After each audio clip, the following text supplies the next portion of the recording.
Olha só, uma ideia que parecia super simples sobre desordem acabou mudando completamente o jeito de fazer policiamento no mundo inteiro. Vamos mergulhar nessa história para entender como é que isso aconteceu.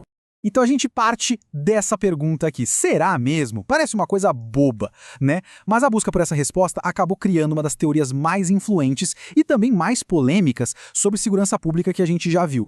Pois é, lá em 1969, um psicólogo chamado Philip Zimbardo, de Stanford, resolveu que não ia ficar só na teoria. Ele foi para a rua testar essa ideia na prática.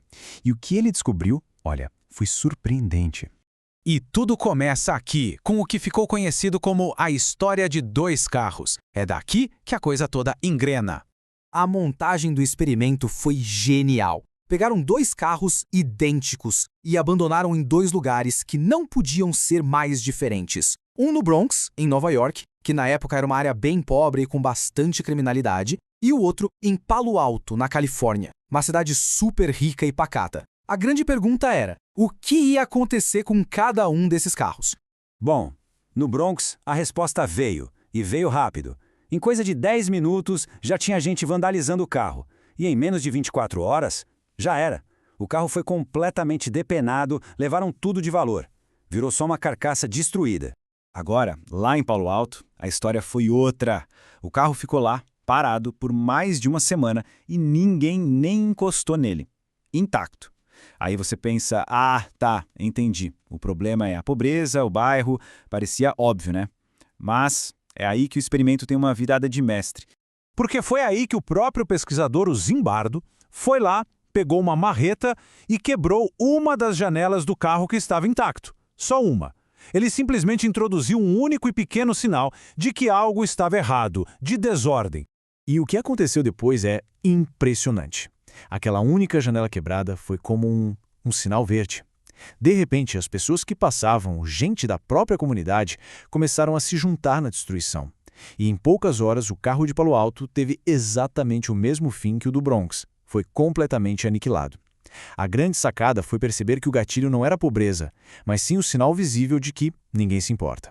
Esse experimento foi tão forte que não ficou só na universidade, não. A partir dele nasceu uma teoria que ia literalmente mudar as regras do jogo da segurança pública. E aí, em 1982, dois cientistas sociais, James K. Wilson e George Kelly, formalizaram isso no que ficou conhecido como a teoria das janelas quebradas. A ideia central é a seguinte: sinais visíveis de desordem, tipo um grafite, lixo na rua ou a tal da janela quebrada, mandam uma mensagem de que ninguém está no controle. E essa sensação de abandono, de que vale tudo, acaba encorajando crimes mais graves. E isso, claro, propunha uma mudança radical na atuação da polícia. Em vez de só reagir aos grandes crimes, a polícia deveria ser uma manutenente da ordem. O foco mudou para a prevenção, para cuidar dos pequenos problemas antes que eles virassem uma bola de neve e saíssem do controle. E se tem um lugar que levou essa teoria ao pé da letra, esse lugar foi Nova York, lá nos anos 90. Essa frase do William Bratton, que era o comissário de polícia na época, resume perfeitamente o espírito da coisa. Era a famosa política de tolerância zero. A lógica era essa: não deixar passar nada, nem as menores infrações. E eles levaram isso muito a sério, viu? A polícia começou a ir pra cima de infrações pequenas, tipo pular a catraca do metrô, pichação, beber na rua. O número de policiais na cidade aumentou de forma gigantesca, de 27 mil para mais de 40 mil. E ainda por cima implementaram um sistema novo, baseado em dados, para mapear os crimes em tempo real.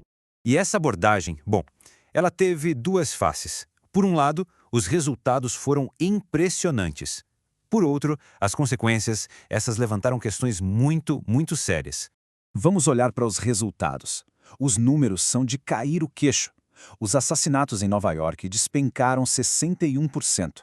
A criminalidade geral caiu 44%. De repente, Nova York, que era vista como uma cidade perigosíssima, virou um modelo de segurança para o mundo todo. Mas a pergunta que fica é, foi tão simples assim?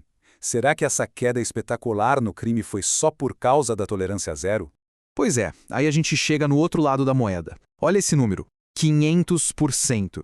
Esse foi o aumento da população carcerária nos Estados Unidos nos últimos 40 anos. Um período que, não por acaso, bate com a popularização dessas políticas de tolerância zero.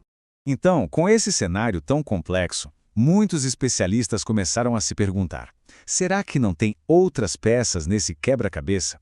Será que a teoria das janelas quebradas explica tudo mesmo? E quando a gente abre o leque, a gente vê que tinha muita outra coisa acontecendo. A economia americana, nos anos 90, estava bombando.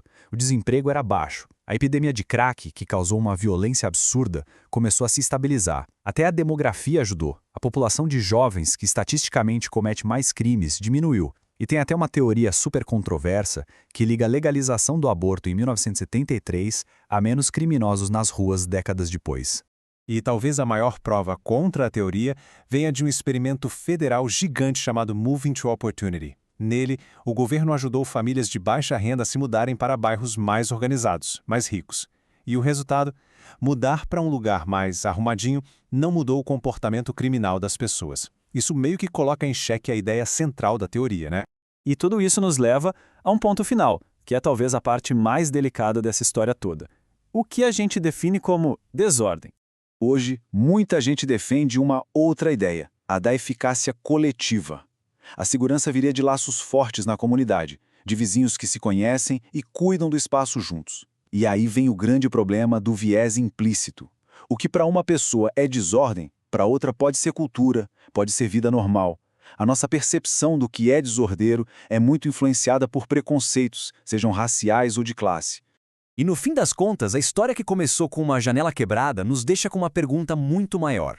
Será que o problema real é a desordem em si, ou quem a gente percebe como sendo desordeiro?